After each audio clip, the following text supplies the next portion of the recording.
ఈ మందిరము నిండుకొనియున్నది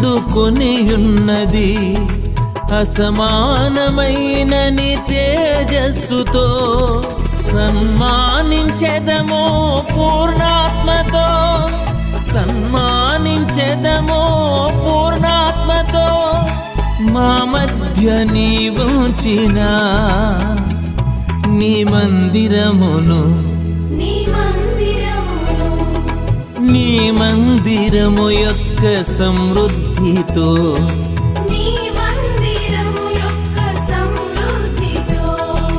సంతృప్తి నొందుచు జీవించెదం.